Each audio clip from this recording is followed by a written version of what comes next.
Kakulangan sa pambayad para sa operasyon ng kanyang anak. Ito ay nilapit sa Malasakit at Work na isa nating kababayan sa Orion, Bataan. At ang problemang yan, agad na nasolusyonan ng ating programa.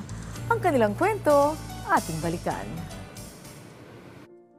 Ako po ay nagpapasalamat sa pagmamahal at pagmamalasakit na ibinigay niyo para po sa aking anak na si Remdor Bentley Hernandez. Sa hinihingi po namin na karagdagan na guarantee letter para sa kanyang operasyon.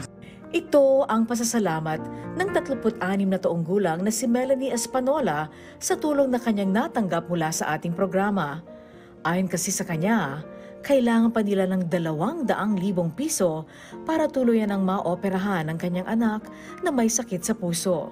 Subalit, dahil sapat lang sa pang-araw-araw na pangangailangan ang kinikita ng kanyang mister, naglakas loob siyang magpadala ng mensahe sa official Facebook page ng ating programa.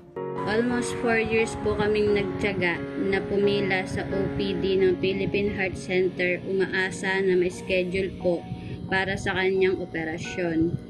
Hanggang sa nitong May 2023 ay napagdesisyonan ko po na ipatingin siya sa pribadong doktor na tumatanggap ng guarantee letter na bayad.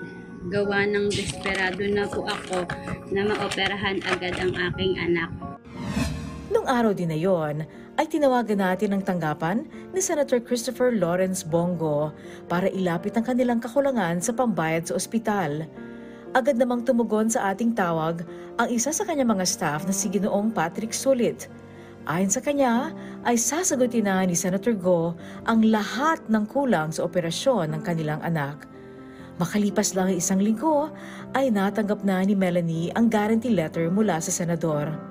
Maraming salamat po sa 200,000 na karagdagang guarantee letter para sa operasyon po ng aking anak.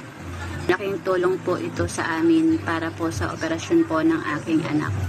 Labis din ang kanyang pasasalamat dahil sa kanyang agarang tulong na natanggap. Maraming salamat po, Senator Bongo, Ma'am Angelique Lasso at PTV Malasakit at Work. At sa mga nais pong dumulog sa ating programa, maaari po kayong magpadala ng inyong mensahe sa ating official Facebook page na PTV Malasakit at Work. Maaari kayong mag-email sa amin sa ptvmalasakit@gmail.com. Muli, ang tunay na malasakit ay laging at work.